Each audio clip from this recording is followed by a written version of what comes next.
Hello दोस्तों, आपके अपने चैनल हिंदी मिरर पर आपका स्वागत है। दोस्तों, जैसा कि आपको पता है यूपीएचईएससी की आपकी असिस्टेंट प्रोफेसर की तैयारी ज़ोरों शोरों से चल रही है इस चैनल पर। और मुझे लगता है आपको जितनी भी कंटेंट डाला जा रहा है बहुत पसंद भी आ रहा होगा। 18 सेट आपके हो चुके हैं, 19 की तैयारी है, तो 19 आपका जल्दी ही आने वाला है। सेट आपका प्रैक्टिस सेट मैराथन जो चल रही है, लेकिन उसके साथ साथ मैंने सोचा कि आपकी यूनिट वाइज भी क्वेश्चंस की एक सीरीज़ लेकर आऊँ। तो आज मैं हमने पहले भी कर चुके हैं सीरीज़, लेकिन अब कुछ यूनिक आपके लिए प्रश्न लेकर आए हैं। तो हमने 6 यूनिट जो है आपकी शुरू की है। आज इसमें हम आपको कराएंगे 130 के आसपास क्वेश्चन। अलग अलग पार्ट में ये आपको मिलेंगे। यूनिट जो 6 है आपकी, आपको पता है उसका नाम क्या है? भारतीय संविधान एवं अर्थव्यवस्था। क्या है? भारतीय संविधान एवं अर्थव्यवस्था। तो इस यूनिट से आपके मैं प्रश्न लेकर आऊँगी 130। आज इसका ये पहला सेट है आपका, तो इसमें प्रश्न के लिए हो जाइए तैयार। अगर आपने इसका जो है अपना कंसेप्ट क्लियर किया हुआ है तो सब आंसर आपके सही जाने चाहिए, क्योंकि यहाँ पर भारतीय संविधान से संबंधित और अर्थव्यवस्था से संबंधित दोनों के मिक्स क्वेश्चंस आपको मिलेंगे। तो चलिए शुरू करते हैं वीडियो। पहला आपका प्रश्न यहाँ पर इंग्लिश वर्जन पढ़ लीजिए इसको। हिंदी की ओर चलते हैं हम, ठीक है। लेकिन उससे पहले वही छोटा सा आपसे अनुरोध कि आप जो है अगर चैनल पर आज ही जुड़े हैं तो चैनल को सब्सक्राइब जरूर कर लें, बेल आइकन को हिट कर दें जिससे नई वीडियो के नोटिफिकेशन मिलते रहें। और लाइक एंड शेयर तो करते रहिए, क्योंकि आपके ही थ्रू जो स्टूडेंट असिस्टेंट प्रोफेसर की तैयारी कर रहे हैं तो उन तक भी ये कंटेंट पहुंचेगा और आप ही उसका जरिया बनते हैं।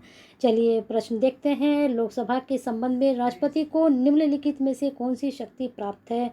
तो ये प्रश्न आपको याद होना चाहिए बिल्कुल। बैठक बुलाना, अनिश्चित काल के लिए स्थगित करना, सत्रावसान, भंग करना। तो कूट देखते हैं क्या क्या कूट है यहाँ पर। ए में 1 4, 1 बी 1 2 3, या सी 1 3 4, या डी 1 2 3 4। तो जल्दी से लगा लीजिए अपना आंसर सोचकर। वैसे तो भारतीय संविधान से संबंधित मैंने आपको बहुत कंटेंट दिया है। अगर आपने प्लेलिस्ट में जाकर दोनों ही मैंने दो प्लेलिस्ट में दो आपकी बनाई भी हैं, अगर आपने देखी हैं वो अच्छे से, तो आपको ये आंसर बिल्कुल अच्छे से याद भी होगा। आज आप समझ लीजिए ये आपका जो है प्रैक्टिस सेट ही है, आपका जो चैलेंजिंग प्रश्न है ये। तो बताइए जल्दी से उत्तर। तो सी अगर आपने लगाया है तो आप बिल्कुल सही हैं। नंबर अपने ऐड करते चलिए। आज जिसके सबसे ज़्यादा सही जाएंगे 25 आपके क्वेश्चन है। देखिए अपने आप को चेक करिए कि आप कहाँ तक सही जा रहे हैं और आप कितने तैयार हैं अपने एग्ज़ाम के अटैम्प्ट के लिए। चलिए देख लीजिए डिटेल। राष्ट्रपति को लोकसभा की बैठक बुलाने, सत्रावसान करने, विघटन करने का अधिकार प्राप्त है। अनुच्छेद 85(2) ख के तहत राष्ट्रपति को यह अधिकार प्राप्त है। लोकसभा की बैठक को अनिश्चित काल के लिए स्थगित करने का अधिकार लोकसभा अध्यक्ष को है। तो इन्होंने ये क्या क्लियर कर दिया है कि केवल 1 3 4 है, दूसरा नहीं है। चलिए आगे चलते हैं। यहाँ पर इंग्लिश वर्जन पढ़ लीजिए जिनको इंग्लिश में चाहिए वर्जन। चलिए हम चलते हैं हिंदी की ओर। निम्नलिखित में से कौन सा भ्रष्टाचार शब्द की परिधि में आता है? बताइए भ्रष्टाचार की परिधि में कौन सा आता है? सरकारी पद का दुरुपयोग, नियम कानूनों और मानकों से विचलन, या फिर जब कार्रवाई आवश्यक हो तो कार्रवाई न करना, या फिर लोक संपत्ति को नुकसान। तो आप तो समझ ही गए होंगे कि भ्रष्टाचार यहाँ पर क्या दिखाई दे रहा है आपको। जल्दी से आंसर सोच लीजिए। इसमें भी आपके कूट हैं, तो देखते हैं कौन कौन से कूट जा रहे हैं। कोट 1, कोट 1 2, या फिर 1 2 3, 1 2 4, या फिर 1 2 3 4, या फिर चारों ही भ्रष्टाचार की परिधि में या भ्रष्टाचार के अंतर्गत। परिधि का मतलब हुआ कि उसके अंतर्गत आते हैं। तो बताइए जल्दी से क्या है इसमें से आंसर आपका। अगर आप जा रहे हैं डी में तो आप बिल्कुल सही जा रहे हैं। सारों ही ये जो पॉइंट हैं आपके, चारों ही भ्रष्टाचार की परिधि में आते हैं। अगर आप सरकारी पद का दुरुपयोग करते हैं तो आप भ्रष्टाचार फैला रहे हैं। नियम कानून और मानकों से विचलन कर रहे हैं तब भी, जब कार्यवाही को तब कार्यवाही नहीं कर रहे हैं तब भी आप ऐसा कर रहे हैं। और लोक संपत्ति तो ये तो है ही ज़रूरी है ना। चलिए इसकी यहाँ पर हम देखते हैं। ये डिटेल इन्होंने दी है। जैसा कि अभी हमने आपको बताया भ्रष्टाचार की वजह सभी करते आते हैं, जिन्हें करने पर किसी न किसी प्रकार जनता को सरकार द्वारा प्राप्त सुविधाओं अधिकारों को सरकारी पद पर आसीन व्यक्ति द्वारा चोट पहुँचाई जाती है। और ऐसा तब होता है जब व्यक्ति अपने सरकारी पद का दुरुपयोग करके स्वयं अपना लाभ करना चाहता है, कार्य आवश्यक होने पर भी कार्यवाही नहीं करता तथा नियमों, कानून, मानकों के विचलन द्वारा किसी कार्य को करता है या फिर करवाता है। तो इस प्रकार से आप अगर इस तरह से करते हैं तो आप भ्रष्टाचार फैला रहे हैं।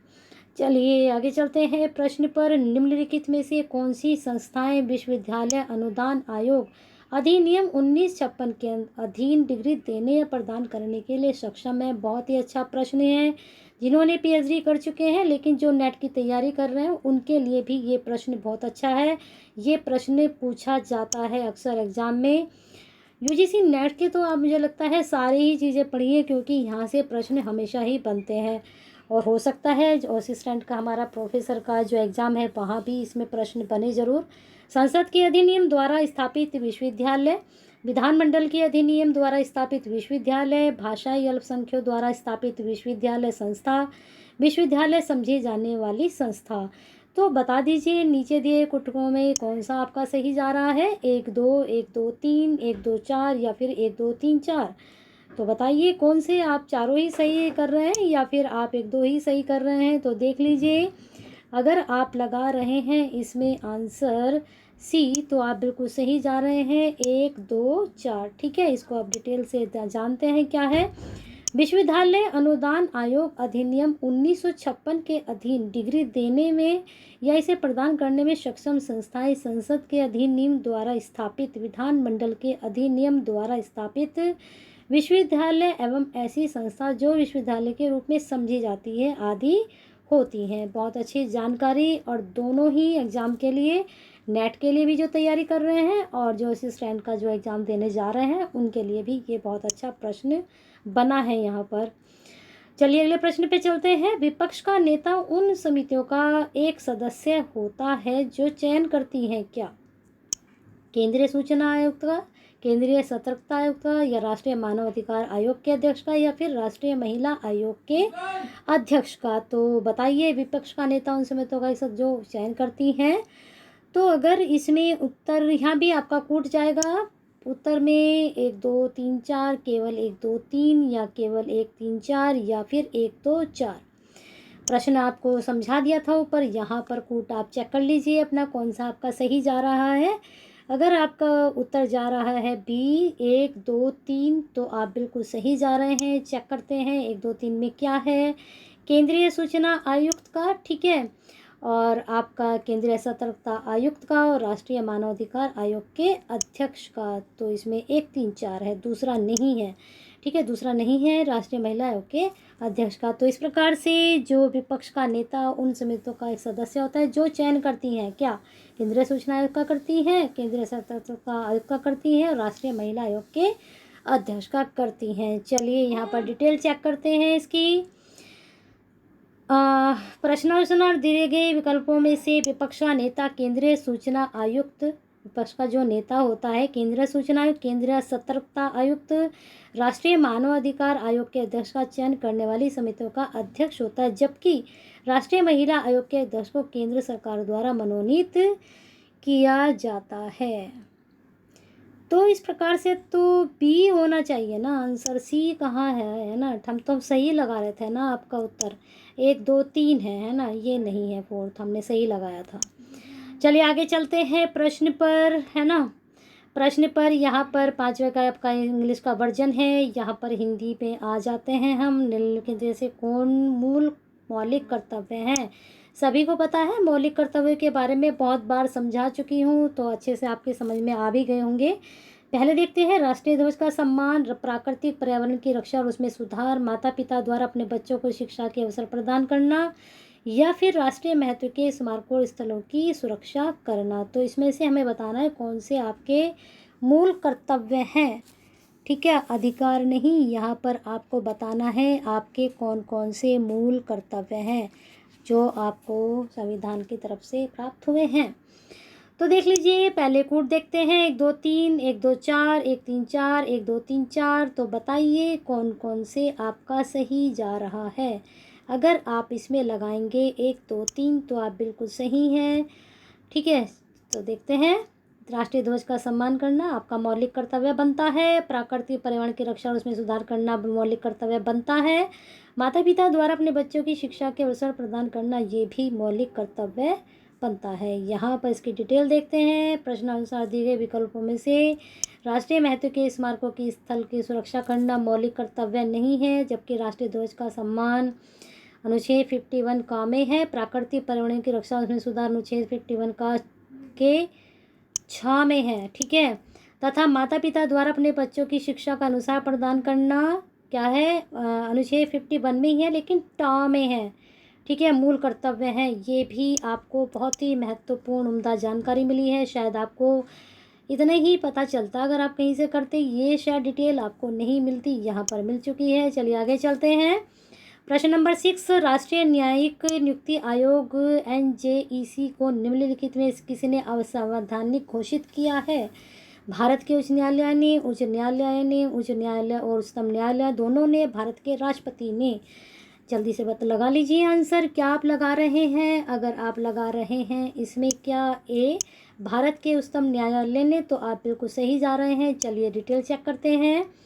राष्ट्रीय न्यायिक नियुक्ति आयोग NJEC को भारत के, अब देखें यहाँ पर आप इसकी फुल फॉर्म भी और शॉर्ट फॉर्म भी, उच्चतम न्यायालय ने असंवैधानिक घोषित किया। उच्चतम न्यायालय के 5 न्यायाधीशों की संविधान पीठ ने 4:1 के बहुमत से इसे असंवैधानिक घोषित किया। ध्यात वह है कि 99 संविधान संशोधन द्वारा 99 जो संशोधन हुआ है उसके द्वारा राष्ट्रीय न्यायिक नियुक्ति आयोग की स्थापना का प्रावधान किया गया था। बहुत ही अच्छी जानकारी मिली है आपको। पढ़िए इसको ध्यान से, बार बार देखिए और पढ़िए तो समझ में आ जाएगा ठीक से। अगला प्रश्न है, भारतीय राजनीतिक व्यवस्था के संबंध में निम्नलिखित में से कौन सा कथन सही है। राष्ट्रपति राज्याध्यक्ष और शासनाध्यक्ष दोनों हैं, है ना। संसद सर्वोच्च है। उच्चतम न्यायालय के संविधान का संरक्षक है। राज्य नीति के निर्देशक सिद्धांतवाद योग्य हैं। कूट देखते हैं क्या है, 1 2 3 4 2 3 4 2 3 या फिर केवल 3। तो जल्दी से इसका उत्तर सोच लीजिए। सामने आपके ऑप्शन है, सामने कूट है, तो जल्दी से लगा लीजिए आंसर। अगर आप लगा रहे हैं डी तो केवल 3, तो आप बिल्कुल सही हैं। क्या पूछ रहा है ये, राजनीतिक व्यवस्था के संबंध में कौन सा कथन सही है। तो सही सिर्फ इसमें केवल 3 है। चलिए चेक करते हैं डिटेल इसमें क्यों। भारतीय शासन व्यवस्था में राष्ट्रपति राज्याध्यक्ष होता है, जबकि शासनाध्यक्ष प्रधानमंत्री होता है। जबकि राज्य व्यवस्था में संविधान सर्वोच्च है, न कि संसद है। उच्चतम न्यायालय संविधान का संरक्षण या अभिभावक है, जबकि राज्य के नीति निर्देशक तत्व जो हैं वादविज्ञ नहीं होते हैं। इनका लागू करना राज्य के लिए ऐच्छिक है। तो चलिए चलते हैं आगे। यहाँ पर डिटेल है इसकी इंग्लिश में, यहाँ पर हिंदी में है। निम्नलिखित में से कौन सा कथन सही है। राज्यसभा एक स्थायी सदन है, जबकि जो है आपका आपातकाल के दौरान ही भंग किया जा सकता है। ये तो आप पढ़ते ही समझ गए होंगे। राज्यसभा राज्यों के स्थानीय हितों की प्रतिनिधित्व नहीं करती है। राज्यसभा के सदस्यों को प्रतिनिधित्व करने वाले राज्य के निर्देशों के अनुसार मतदान करना बाध्यकारी नहीं है। राज्यसभा में किसी भी केंद्र शासित क्षेत्र का प्रतिनिधित्व नहीं है। बहुत अच्छे पॉइंट्स हैं, ध्यान से पढ़िए और आंसर को सोचिए। चलिए कूट देख लीजिए, 1 4 2 3 2 3 4 1 2 3 4, तो कूट है। यहाँ पर आपका ये ऑप्शंस हैं, चेक करिए कौन सा आपका सही जा रहा है। अगर आप इसमें लगा रहे हैं ए तो 1 4, तो आप बिल्कुल सही जा रहे हैं। नंबर अपने ऐड करते चलिए। 1 4 सही है। पहले 1 चेक करते हैं। राज्यसभा एक स्थायी सदन है जिसे केवल राष्ट्रीय आपातकाल के दौरान ही भंग किया जा सकता है। राज्यसभा में किसी भी केंद्र शासित क्षेत्र का प्रतिनिधित्व नहीं है। तो ठीक है, इसने क्या पूछा था, नहीं होता है। ठीक है, नहीं होता है, कथन सही है। ठीक है, यहाँ पर पूछा था कथन सही है, तो 1 और 4 सही है, 2 और 3 आपके सही नहीं हैं। चलिए इसकी डिटेल चेक करते हैं नीचे। राज्यसभा एक स्थायी सदन है, इसे भंग नहीं किया जा सकता, सभी को पता है। राज्यसभा राज्यों के स्थानीय हितों का प्रतिनिधित्व नहीं करती है। राज्यसभा के सदस्यों को प्रतिनिधित्व करने वाले राज्यों के निर्देशों के अनुसार मतदान करना बाध्यकारी नहीं है। राज्यसभा में केंद्र शासित क्षेत्र का प्रतिनिधित्व होता है। दिल्ली से 3 तथा पुडुचेरी से 1 राज्यसभा सदस्य निर्वाचित होते हैं। तो प्रश्न के साथ आपको पूरी जानकारी भी मिल गई कि क्यों इसका उत्तर ऐसे बना, है ना। चलिए आगे चलते हैं आपके प्रश्न पर। आगे प्रश्न है, किसी भी राज्य में राष्ट्रपति शासन की घोषणा के परिणामतः निम्नलिखित में से कौन सा तात्कालिक रूप में अनिवार्य नहीं होता है। अगर राष्ट्रपति शासन की घोषणा करते हैं तो उसमें से जब तात्कालिक जो रूप होते हैं उसमें कौन सा अनिवार्य नहीं है। राज्यसभा विधानसभा को भंग किया जाना, राज्य में मंत्रिमंडल की बर्खास्तगी किया जाना, राज्य प्रशासन को केंद्र सरकार द्वारा अपने नियंत्रण में लेना, या फिर नए मुख्य सचिव की नियुक्ति करना। तो इन चारों में से बताना है कि राष्ट्रपति जब अपना शासन घोषणा करते हैं तो वहाँ पर क्या अनिवार्य नहीं हो सकता है। तो कूट देखते हैं क्या नहीं हो सकता है, 1 4 1 2 3 1 2 3 4 या फिर 2 3। तो जल्दी से प्रश्न आपने समझ लिया है, जल्दी से कूट लगा लीजिए। अगर आप लगा रहे हैं 1 4 तो आप बिल्कुल सही जा रहे हैं। ये 2 चीज़ अनिवार्य नहीं होती है, राज्य विधानसभा को भंग किया जाना या नए मुख्य सचिव की नियुक्ति करना। अब हम इसकी डिटेल चेक करते हैं। भारतीय संविधान के अनुच्छेद 356 के तहत राज्यों में संवैधानिक तंत्र की विफलता के मद्देनज़र राष्ट्रपति शासन की घोषणा की जाती है। अब आपको ये तो पता चल गया राष्ट्रपति शासन की घोषणा क्यों की जाती है और कौन से अनुच्छेद के अंतर्गत की जाती है। राष्ट्रपति शासन की घोषणा के साथ ही उस राज्य में मंत्री परिषद बर्खास्त हो जाती है तथा उस राज्य का नियंत्रण केंद्र सरकार के हाथों में आ जाता है, जबकि राज्य विधानसभा का भंग होना, नए मुख्य सचिव की नियुक्ति करना तत्कालिक रूप से अनिवार्य नहीं होता है। बहुत अच्छी जानकारी है और यहाँ से प्रश्न 100% आता है। अगला प्रश्न देख लीजिए, निम्नलिखित में से किसे संसद के स्वीकृत प्रस्ताव के बिना राष्ट्रपति द्वारा हटाया जा सकता है। ये भी प्रश्न बहुत अच्छा है। राष्ट्रपति से संबंधित जितने भी आपके प्रश्न बन रहे हैं उनको अच्छे से याद कीजिए, ठीक है। उच्च न्यायालय का न्यायाधीश, राज्य का राज्यपाल, मुख्य चुनाव आयुक्त, नियंत्रक और महालेखा परीक्षक। इसमें पूछ रहे हैं कि संसद के स्वीकृत प्रस्ताव के बिना राष्ट्रपति द्वारा हटाया जा सकता है, उसमें उसकी कोई भी वो नहीं होती है, तो राज्य का राज्यपाल को राष्ट्रपति जी हटा सकते हैं। चलिए अगला प्रश्न देखते हैं। पहले आप इसकी डिटेल देख लीजिए। डिटेल क्या है, राज्य का जो राज्यपाल है राष्ट्रपति द्वारा संसद की स्वीकृति प्रस्ताव के बिना भी हटाया जा सकता है। अनुच्छेद 155 के अनुसार राज्यपाल की नियुक्ति राष्ट्रपति द्वारा की जाती है। कितना अच्छा आपको ये लाइन पता चल गई। राज्यपाल राष्ट्रपति के प्रसाद पर पद धारण करता है, जबकि उच्च न्यायालय के न्यायाधीश, मुख्य चुनाव नियुक्त आयुक्त, नियंत्रक, महालेखा परीक्षक संसद की स्वीकृति के बिना नहीं हटाए जा सकते। अब आपको यहाँ एक ही MCQ से कितनी सारी जानकारी मिली और यहाँ पर आपका एक MCQ ये भी तैयार हो गया कि राज्यपाल की कौन नियुक्ति करते हैं और अनुच्छेद भी। ये तो सभी को पता था कि राष्ट्रपति करते हैं, परंतु शायद ये नहीं पता था कि अनुच्छेद 155 के अंतर्गत ये होती है। अगला प्रश्न है, संसद का सत्र निम्नलिखित में से किसके द्वारा आहूत किया जाता है। संसद का सत्र आहूत यानी बुलाया जाता है, शुरू किया जाता है राष्ट्रपति, प्रधानमंत्री, लोकसभा का स्पीकर व राज्यसभा का सभापति। लगा लीजिए चारों में क्या आपका सही जा रहा है, यहाँ कोई कूट नहीं है, सीधा सीधा आपको आंसर देना है। तो लगाइए जल्दी से आंसर। तो अगर आप इसका आंसर क्या लगा रहे हैं ए, तो आप बिल्कुल सही जा रहे हैं, राष्ट्रपति, है ना। शुरुआत वहीं से होती है। संसद का सत्र राष्ट्रपति द्वारा आयोजित किया जाता है। सामान्यतः वर्ष में 3 सत्र होते हैं, बजट सत्र, मानसून सत्र और शीतकालीन सत्र। ये आपको पता चल गया कौन कितने सत्र होते हैं। संसद के 2 सत्रों के बीच अधिकतम अंतराल 6 माह से अधिक नहीं होना चाहिए। चलिए अगला प्रश्न, भारत में सिविल सर्विस दिवस मनाया जाता है। बहुत ही अच्छा प्रश्न है, ये मोस्टली आप लोगों को सभी को पता होगा, इसमें तो बताने की ज़रूरत नहीं है, यहाँ इसकी डिटेल चेक कर सकते हैं। अगला प्रश्न पे हम चलते हैं। संसद के 2 सत्रों के बीच का अंतराल निम्नलिखित में किससे अधिक नहीं होना चाहिए। ये भी आप अभी कर चुके हो, देख लीजिए, 6 माह का भी अभी बताया आपको, ठीक है। देख लीजिए प्रश्न को अच्छे से। मौलिक अधिकार के रूप में निजता का अधिकार निम्नलिखित में से किसमें अंतर्निहित है।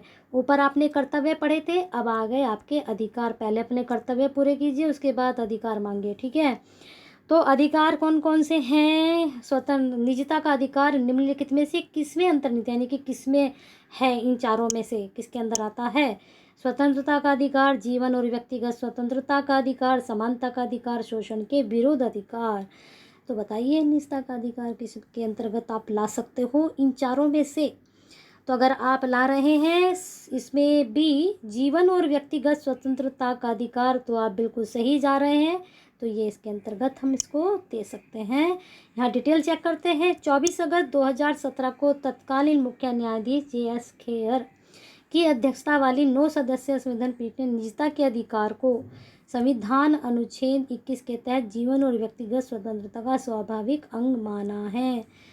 बहुत ही उम्दा जानकारी। चलते रहिए, जानते रहिए और हिंदी मिरर के साथ जुड़े रहिए। पसंद आ रही है तो लाइक एंड शेयर करते रहिए साथ के साथ। चलिए आगे चलते हैं। निम्नलिखित में से कौन सुशासन के साधन है? बहुत अच्छा प्रश्न ये भी। सामाजिक लेखा परीक्षा, शक्तियों का विभाजन, नागरिक चार्टर या फिर सूचना का अधिकार सुशासन के साधन हैं। तो यहाँ भी आपका कोई इस तरह का कूट वाला तो ये प्रश्न है नहीं। जल्दी से आप यह है, लग तो रहा है कूट वाला प्रश्न है आपका ये। हाँ जी, कूट वाला है। चलिए कूट देखते हैं। यहाँ पर इसके कूट हैं, नीचे दिए गए कूटकों में सही चयन करना है। लगाइए जल्दी से। 1 3 4, 2 3 4, 1 4 या फिर 1 2 3 4। तो प्रश्न में क्या पूछा था? सुशासन के साधन सारों आपको दिखाई दे रहे हैं ना, तो जल्दी से देख लीजिए कौन से हैं। तो ए अगर आप लगा रहे हैं 1 3 4 तो बिल्कुल सही है। सुशासन किससे? सामाजिक लेखा परीक्षा, फिर आपका नागरिक चार्टर और सूचना का अधिकार, शक्तियों का विभाजन नहीं। ठीक है, सूचना। चलिए यहाँ पर देख लीजिए। प्रश्न अनुसार दिए गए विकल्पों में सामाजिक लेखा परीक्षा, नागरिक चार्टर तथा सूचना का अधिकार सुशासन के साधन के रूप में प्रयोग किए जाते हैं, जबकि शक्तियों का विभाजन संसदीय लोकतंत्र की विशेषता है। ये भी आपको पता चल गया कि जो शक्तियों का विभाजन है वो किसके अंतर्गत आते हैं? सुशासन के अंतर्गत नहीं आते हैं। चलिए अगला प्रश्न देख लिए हैं। राज्यसभा के संबंध में निम्नलिखित में से कौन सा कथन सही नहीं है? नहीं है। उसे वही शक्तियाँ प्राप्त है जो लोकसभा को है। राज्यसभा के बारे में जानना है हमने यहाँ पर। यह मंत्रिपरिषद के विरुद्ध अविश्वास प्रस्ताव पारित कर सकती है, यह धन विधेयक को संशोधित कर सकती है, इसे आपातकाल के दौरान भंग किया जा सकता है। तो देख लीजिए चारों में आप कौन सी जो है कथन सही नहीं मानते, किसके बारे में? राज्यसभा के संबंध में। सोच लीजिए, कूट भी देख ही लेंगे, है ना। चलिए कूट पर चलते हैं।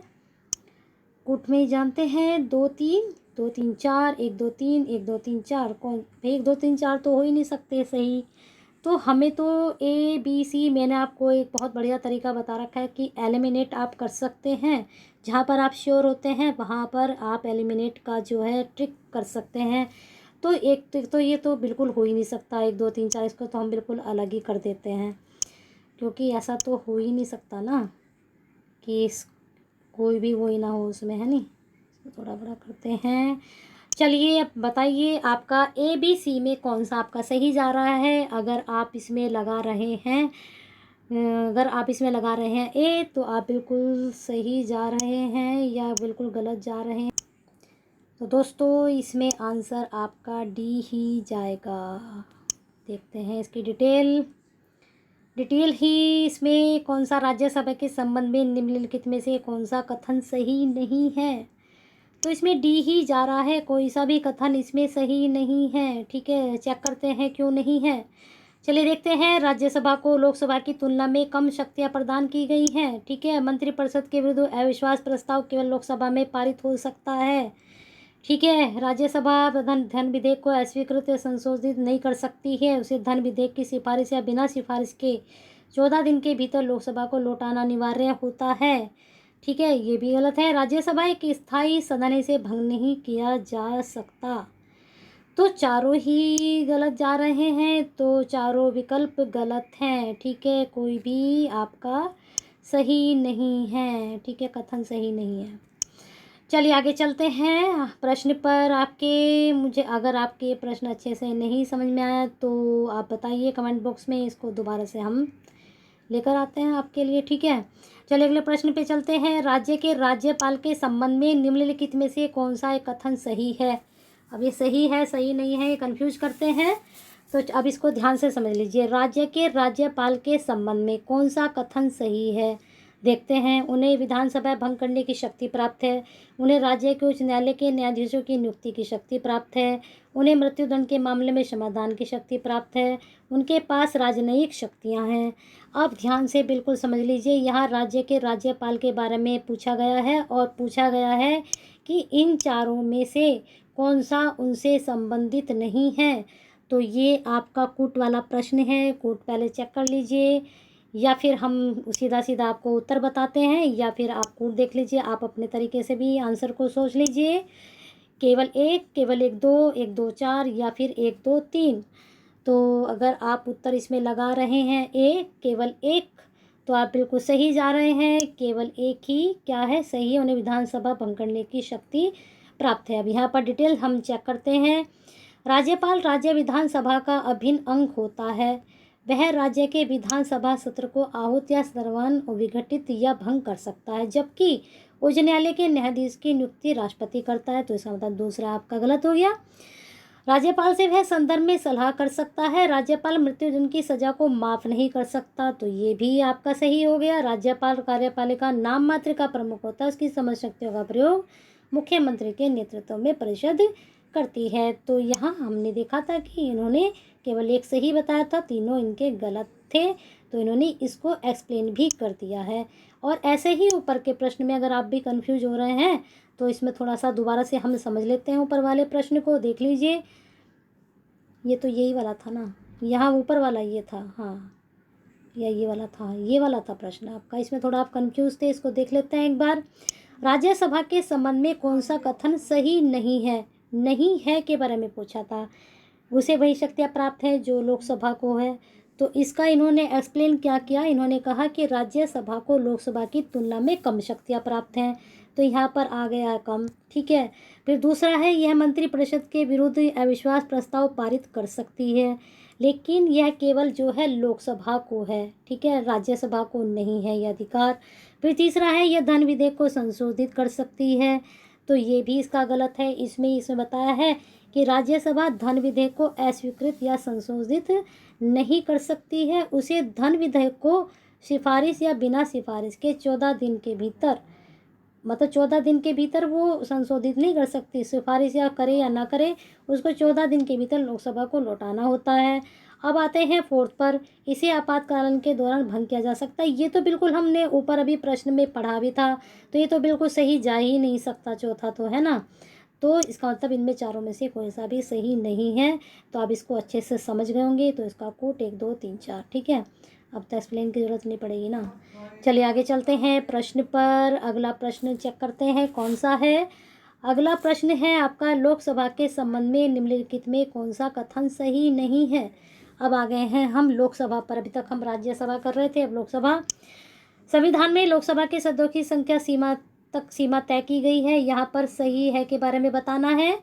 संसदीय निर्वाचन क्षेत्रों के सीमा और आकार निर्वाचन आयोग द्वारा निर्धारित किए जाते हैं। लोकसभा के बारे में पढ़ रहे हैं, ध्यान से समझना। फर्स्ट पास्ट द पोस्ट निर्वाचन प्रणाली अपनाई जाती है। मतों के समान रहने की स्थिति में लोकसभा अध्यक्ष पर निर्णायक मत नहीं होता है। तो ये चारों ऑप्शन है लोकसभा के बारे में, इनको ध्यान से पढ़ लीजिए। कूट पर आ जाते हैं, कौन सा सही है। 1 3, 1 2 3, 1 2 4, 1 2 3 4। सोच लीजिए जल्दी से, कोई जल्दी नहीं, आराम से इसको सोचिए। इस तरह के प्रश्न बड़े दिमाग लगाकर करने पड़ते हैं और सोचना भी पड़ता है। और उनकी डिटेल भी आप देख रहे हैं, काफ़ी डिटेल से इनमें समझाया गया है। तो यहाँ पर इतनी डिटेल से अगर आप समझ लेते हैं, ये प्रश्न अगर आपके आते हैं, तो शायद आपका पेपर बहुत अच्छे से जाए। तो अगर आप लगा रहे हैं 1 और 3, तो आप बिल्कुल सही जा रहे हैं। और हमें क्या लगाना है, हमें लगाना है कि जो लोकसभा का संबंध है, इनमें से चारों कूटों में से कौन सा सही है। तो हमने उत्तर क्या लगाया है, 1 और 3। संविधान में लोकसभा के सदस्यों की संख्या की सीमा तय की गई है, बिल्कुल सही है। और आपका है तीसरा, फर्स्ट पास्ट द पोस्ट निर्वाचन प्रणाली अपनाई जाती है। ये प्रणाली कहाँ से आई है पता है आपको, शोध में से आई है ना। चलिए, संविधान के अनुसार अभी तक लोकसभा सदस्यों की संख्या अधिकतम 552 हो सकती थी, किंतु संविधान के 104वें संशोधन अधिनियम 2019 द्वारा अगले भारतीय संविधान के प्रतिनिधित्व संबंधी उपबंध को 25 जनवरी 2020 को समाप्त कर दिया गया है। महत्वपूर्ण जानकारी नोट डाउन करें। लोकसभा सदस्यों की अधिकतम संख्या 550 हो सकती है। क्योंकि 2 घट गए तो अब 550। भारत निर्वाचन आयोग द्वारा संसदीय निर्वाचन क्षेत्रों की सीमा का आकार निर्धारण नहीं किया जाता, बल्कि इसका निर्धारण परिसीमन आयोग करता है। परिसीमन आयोग के आदेश ही अंतिम होते हैं। लोकसभा चुनाव फर्स्ट पास्ट द पोस्ट पद्धति के आधार पर कराए जाते हैं। इसके तहत सबसे अधिक मत प्राप्त करने वाला उम्मीदवार विजयी घोषित किया जाता है। मतों के समान रहने पर लोकसभा अध्यक्ष निर्णायक मत का प्रयोग कर सकता है। तो मुझे लगता है बहुत ही उम्दा जानकारी और कुछ नई जानकारी भी आपको प्राप्त हुई है। 552 पता था, लेकिन 2 घट चुके हैं। कब घटे हैं, कौन से अनुच्छेद के अंतर्गत घटे हैं, कौन सा अधिनियम है, कौन सा संशोधन है, सब कुछ आपको इसमें प्राप्त हो चुका है। डेट तक आपको पता चल चुकी है। चलिए आगे चलते हैं प्रश्न पर। एक राज्य के महाधिवक्ता का कार्यकाल होता है। कौन होता है महाधिवक्ता? यहाँ पर आप इंग्लिश में चेक कर सकते हैं, एडवोकेट जनरल। ठीक है, तो देख लीजिए 4 वर्ष, 5 वर्ष, 6 वर्ष तथा 65 वर्ष की आयु जो भी पहले हो, अगर वो 6 वर्ष से पहले हो जाता है या फिर 65 वर्ष का हो जाता है, 6 साल उसके पूरे नहीं होते हैं, तब भी वह हट सकता है। तो जल्दी से लगा लीजिए आंसर, आप कौन सा इसका आंसर लगा रहे हैं। और ये बहुत आसान प्रश्न है। तो इसमें क्या पूछा है, कार्यकाल होता है, तो इसमें डी जा रहा है आंसर आपका। ठीक है, अरे निर्धारित नहीं है। ठीक है, निर्धारित नहीं है, वहाँ तक सी थे हम। ठीक है, भारतीय संविधान के अनुच्छेद 165 के तहत राज्य के महाधिवक्ता की व्यवस्था की गई है। संविधान द्वारा महाधिवक्ता के कार्यकाल को सुनिश्चित नहीं किया गया है। इसके अतिरिक्त संविधान में उसे हटाने की व्यवस्था का वर्णन नहीं किया गया। वह अपने पद पर राज्यपाल के प्रसाद पर्यंत बना रहता है। तो इस प्रकार से आपका डी आंसर जा रहा है। चलिए आगे देखते हैं। निम्नलिखित में राज्यों में से किस राज्य की लोकसभा में सीटों की संख्या सर्वाधिक है? लोकसभा में सीटों की संख्या महाराष्ट्र, राजस्थान, तमिलनाडु या फिर पश्चिम बंगाल। किस राज्य में लोकसभा की सीटें? जल्दी से सोच के बता दीजिए। क्या आप इसका उत्तर लगा रहे हैं? महाराष्ट्र, तो आप बिल्कुल सही जा रहे हैं। डिटेल चेक करते हैं। महाराष्ट्र राज्य में लोकसभा की सीटों की संख्या सर्वाधिक है। यहाँ 48 लोकसभा सीटें हैं, जबकि राजस्थान में 25 हैं, तमिलनाडु में 39 हैं, पश्चिम बंगाल में 42 हैं। हालांकि लोकसभा की सर्वाधिक 80 सीटें उत्तर प्रदेश में। तो साथ में उत्तर प्रदेश की भी आपको पता चल गई। ये सीटें हमेशा याद रखना। और याद रखना उत्तर प्रदेश की, खास तौर से आप वहाँ एग्ज़ाम देने जा रहे हैं तो आपको यहाँ की जरूर याद रखनी है। अगला प्रश्न है, जेंडर बजटिंग के बारे में निम्नलिखित कौन सा कथन सही है? अगर आपने इसके बारे में नहीं जाना है तो यहाँ समझ लीजिए। यह एक अलग बजट है जिसे महिलाओं को विशिष्ट आवश्यकताओं पर ध्यान दिया जाता है। इसे महिलाओं पर सरकार के बजट के प्रभाव का मूल्यांकन किया जाता है। यह एक लेखाविधि कार्य है। यह एक बजटिंग नवोन्मेष है। तो बताइए, कूट का आंसर है। अगर कूट में देखते हैं, केवल 2 4, केवल 1 4, केवल 1 3 4, केवल 2 3 4। तो सामने ही आपके ऑप्शंस हैं, यहाँ पर आपके कूट हैं। तो जल्दी से आंसर सोच लीजिए, आप इसका आंसर क्या लगा रहे हैं। अगर आप इसका आंसर लगा रहे हैं ए 2 और 4, तो आप बिल्कुल सही जा रहे हैं। तो क्या पूछा था प्रश्न में इन्होंने? यह जो है आपका क्या है, जेंडर बजटिंग के बारे में कौन सा कथन सही है? तो 2 और 4 है। इसे महिला और सरकार पर बजट के प्रभाव का मूल्यांकन किया जाता है। और क्या यह एक बजटिंग नवोन्मेष है ना, नई तरह का है। चलो डिटेल चेक करते हैं। जेंडर बजटिंग जो है लैंगिक मुख्यधारा को प्राप्त करने के लिए शक्तिशाली साधन है, ताकि सुनिश्चित किया जा सके कि विकास का लाभ पुरुषों के समान महिलाओं तक भी पहुंचे। यह लेखा विधि कार्य नहीं है, बल्कि नीति कार्यक्रम निर्माण तथा इसके कार्यान्वयन और समीक्षा में लैंगिक परिप्रेक्ष्य रखने की एक सतत प्रक्रिया। यह एक बजटिंग नवोन्मेष है।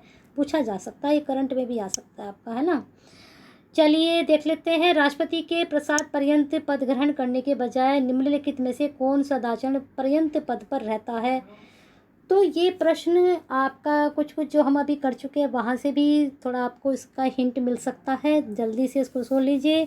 राज्य के राज्यपाल, भारत के महान्यायाधीश, उच्च न्यायालय के न्यायाधीश, केंद्र शासित क्षेत्र का प्रशासक।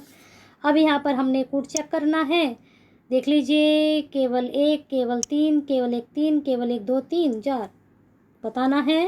राष्ट्रपति के प्रसाद पर्यंत पद ग्रहण करने के बजाय कौन सदाचरण पर्यंत पद पर रहता है? अगर उसका सदाचरण तभी वह रह सकता है, अदरवाइज नहीं। तो इसमें अगर आप बी लगा रहे हैं, भारत के महान्यायाधीश, तो सही है। कूट दे इसके जो है हम ऑप्शंस देखते हैं, देख लिए हैं। लेकिन अब इसकी हम क्या करते हैं, चेक डिटेल। प्रश्नानुसार में क्या है, उच्च न्यायालय के न्यायाधीश राष्ट्रपति के प्रसाद पर्यंत पद ग्रहण करता है। इन न्यायाधीशों की नियुक्ति राष्ट्रपति द्वारा की जाती है। इसको हटाने के दो आधार है, कदाचार और अक्षमता।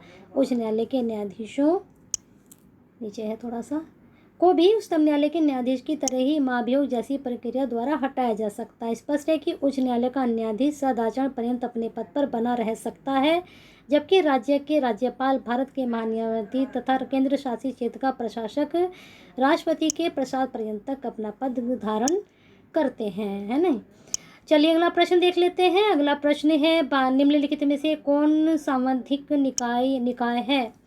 सांविधिक निकाय है भारतीय निर्वाचन आयोग, विश्वविद्यालय अनुदान आयोग यानी कि UGC, full form, short form सब पता चल गई, अखिल भारतीय तकनीकी शिक्षा परिषद, full form, short form, AICTE, ठीक है, पता चल गई ना। राष्ट्रीय मूल्यांकन और प्रत्यायन परिषद, NAAC, ठीक है। फिर यहाँ पर आपको बताना है कौन सा विधिक निकाय है। कूट देख लेते हैं, 1 2 3, 2 3 4, 2 3 या फिर 2 4। जल्दी से उत्तर सोच के रखिए, आप क्या सोच रहे हैं इसमें, तो आप जल्दी से उत्तर लगा लीजिए इसका। तो अगर आप उत्तर लगाएंगे इसमें बी, तो आप बिल्कुल सही जा रहे हैं। 2 3 4, 1 नहीं है, ठीक है। चलिए डिटेल चेक करते हैं। भारत निर्वाचन आयोग एक संवैधानिक संस्था है, जबकि विश्वविद्यालय अनुदान आयोग यानी कि यूजीसी, अखिल भारतीय तकनीकी शिक्षा परिषद AICTE तथा राष्ट्रीय मूल्यांकन प्रत्यायन परिषद NAAC सांविधिक निकाय है, ठीक है। और वो क्या था, ये क्या था, सांविधिक निकाय था, और ये सांविधिक निकाय है, ये नहीं है, ठीक है। चलिए आगे देखते हैं प्रश्न को। आगे प्रश्न है आपका, नीति आयोग के संबंध में निम्नलिखित में से कौन से कथन सही है? नीति आयोग के संबंध में पूछा है, क्योंकि यह भी बना है, इसके बारे में आपको भी जानकारी है। यह एक संवैधानिक निकाय है, यह एक सांविधिक निकाय है, यह न तो संवैधानिक निकाय है ना ही सांविधिक निकाय है, यह एक चिंतन कोश थिंक टैंक है। 1 4 2 4 3 4, 1 2 2 3 4। तो जल्दी से इसके आंसर को सोच लीजिए, क्या सोच रहे हैं आप, फिर हम इसका आंसर आपको बता देते हैं, साथ में डिटेल भी आपको समझा देते हैं। अगर आप इसका लगा रहे हैं C 3 और 4, तो आप बिल्कुल सही हैं। यह न तो एक संवैधानिक निकाय है ना ही सांविधिक निकाय है, और साथ में क्या 3 और 4 पूछा ना, यह एक चिंतन कोश थिंक टैंक है। तो कौन सा कथन सही है? चलिए आगे देख लेते हैं डिटेल इसकी। नीति आयोग ने एक सांविधिक निकाय है और न ही संवैधानिक निकाय, यह एक चिंतन कोश थिंक टैंक है। इसकी स्थापना 1 जनवरी 2015 को योजना आयोग के स्थान पर कैबिनेट के एक प्रस्ताव द्वारा की गई थी। ये भी आपको जानकारी मिल गई नीति आयोग के बारे में, ठीक है। और बहुत अच्छा ये प्रश्न है, ये आपका बन सकता है एग्जाम में प्रश्न। अगला प्रश्न, भारतीय संविधान की प्रस्तावना में समाजवादी शब्द की संशोधन के तहत जोड़ा गया। बहुत ही उम्दा प्रश्न भी है और बहुत ज़्यादा बार आ भी चुका है, और आपको ये याद भी होगा। इसका आंसर आपने एकदम लगा भी लिया होगा। 42वें संशोधन के द्वारा, डिटेल यहाँ चेक कर सकते हैं। अगले प्रश्न पे चलते हैं। भारतीय संविधान की प्रस्तावना में निम्नलिखित में से किस स्वतंत्रता का वर्णन नहीं है? भारतीय संविधान की प्रस्तावना में पूछा है विचार की स्वतंत्रता, विचार प्रकट करने की स्वतंत्रता, विश्वास की स्वतंत्रता या फिर आर्थिक स्वतंत्रता। तो बताइए जल्दी से इसका उत्तर। लेकिन अगर आपको नहीं मालूम है तो नेक्स्ट वीडियो का इंतज़ार कीजिए, उसमें आपको इसका आंसर मिलेगा, साथ में डिटेल भी प्राप्त होगी। और अगर आपको अभी मालूम नहीं है तो आप भी मालूम करके रखिए, और कमेंट बॉक्स में आप इसका उत्तर भी दे सकते हैं। वीडियो पसंद आई है तो लाइक एंड शेयर तो बनता है, और हिंदी मिरर के साथ ऐसे ही जुड़े रहिए।